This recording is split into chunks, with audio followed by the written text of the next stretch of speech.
et bienvenue sur ma chaîne Lady Pacifique. Bonsoir, selon l'heure à laquelle vous allez suivre cette vidéo. Ici, nous sommes focus sur comment se reconstruire avec beauté de l'intérieur et même de l'extérieur.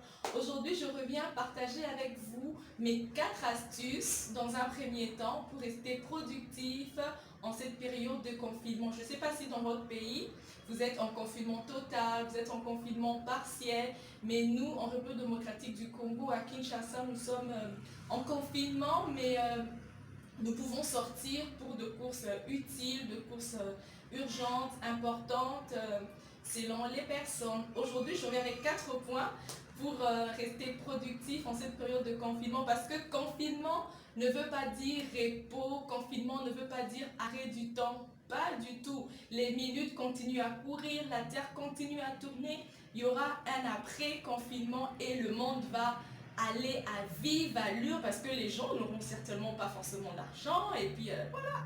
Donc il faut se préparer à affronter un après-confinement. Comment moi je fais? Je me réveille tôt. Donc je vous recommande de vous réveiller tôt. Quand je dis tôt, ça peut être à 6h, 5h, mais pas après 7h du matin parce que vous êtes en train de raccourcir les minutes, les heures pour être productif au courant de la journée. Donc pour se réveiller tôt, vous n'allez pas dormir à 3h du matin, vous n'allez pas dormir à 1h du matin. Il serait mieux de dormir à au plus tard 22h. Moi, c'est comme ça. Si je dors à 22h, il y a beaucoup plus de probabilité que je me réveille à 4h, à 5h, afin d'être productif tout au long de la journée si vous n'allez pas sortir. Et même si vous allez sortir, c'est mieux d'avoir beaucoup plus de temps au courant de la journée. Parce que dormir n'est pas une compétition.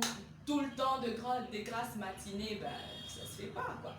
Donc, deuxième point, c'est se laver. Donc, quand on est en pyjama à la maison, on réduit nos chances d'être productif. Parce que, alors que quand on se réveille le matin, on prend son bain, on s'apprête, pas forcément le maquillage, mais on se met en condition de travailler. Ça change tout d'un coup les rythmes de votre journée. Par exemple, nous, on est en confinement partiel. Moi, quand je me lève le matin, je m'apprête. Je ne sais pas si j'aurai quelque chose à faire parce que je gère la clientèle de la boîte où je travaille. Je ne sais pas si j'aurai rendez-vous avec un client, si j'aurai à faire un déplacement pour la vente d'un produit parce que les services sont vraiment réduits, les livreurs sont aussi en confinement. Donc tout cela, il faut que je me lave très tôt le matin, il faut que je m'apprête et non pas que je sois en pyjama et attendre juste pile pour s'apprêter et sortir. Donc la troisième de choses que vous pouvez faire, que moi je fais et c'est efficace, c'est suivre de formations en ligne. En plus, c'est gratuit. Il y a beaucoup de sites qui ont mis de formations en ligne. Par exemple, moi où je travaille, mon superviseur nous a envoyé de formations en ligne. Donc tous les jours, j'ai de nouveaux chapitres que je dois suivre sur le marketing digital, sur les outils de DRH, sur comment gérer les clients, sur comment répondre, comment dire non. Par exemple, hier j'ai appris comment dire non à un client de façon réfléchie, de façon à ne pas le léser.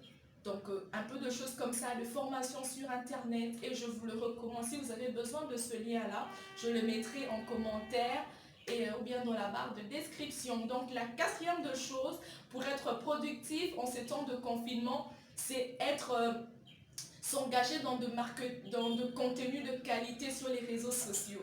Je sais que plusieurs personnes qui vont suivre cette vidéo ont de comptes Facebook, de comptes Instagram, de comptes LinkedIn. Tout ça là, vous devez vous engager dans de contenus de qualité. Quand je dis contenu de qualité, c'est-à-dire un contenu qui apporte de la valeur, non pas en train de donner de leçons, mais quelque chose que vous pensez réellement, que vous partagez sur les nets. Et avant d'aller voir les publications d'autres personnes, il serait mieux de commencer par créer un contenu et aller voir ce que les autres ont publié, ce que les autres ont dit, et non pas prendre tout le temps son téléphone pour vérifier qui m'a envoyé le message, qui n'a pas envoyé.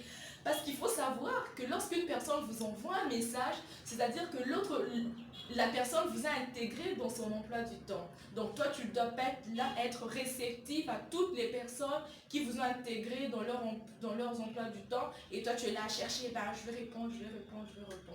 Donc, s'engager dans de contenus de qualité et engager de personnes avec vos amis Facebook, avec vos amis Instagram, parce que sur Instagram, sur Facebook, sur d'autres réseaux sociaux que vous utilisez, des vues, de j'aime, des commentaires, ce sont de personnes réelles, ce sont de personnes qui existent réellement et qui partagent aussi leur quotidien, leurs convictions.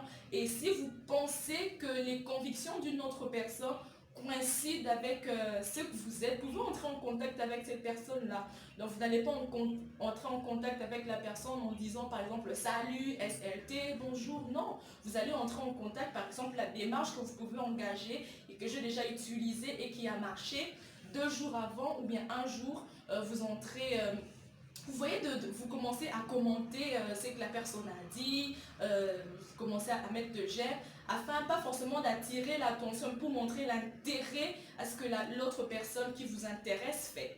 Et puis vous entrez dans son inbox, vous commentez bonjour, moi c'est un tel, je travaille dans tel domaine, je pense que nous pouvons entretenir de relations pour... Et c'est comme ça, et c'est une personne potentielle, vous discutez, et puis si jamais ça marche, vous pouvez... et donc, vous pouvez travailler ensemble en partenariat ou bien juste une connaissance de plus qui va vous aider. Et voilà, donc j'espère que cette vidéo vous a plu et que vous prenez surtout les mesures préventives, se laver les mains souvent, se désinfecter avec une solution hydroalcoolique, être à distance, minimum 1 mètre avec 2 personnes, tousser avec votre coude, sur votre coude et non pas comme ça, c'est moucher, une fois se moucher, si vous êtes enrhumé, vous jetez le papier mouchoir à la poubelle, vous lavez les mains et nous prions tous, et je vous recommande de marcher avec le psaume 91 et nous prions tous et nous croyons que euh,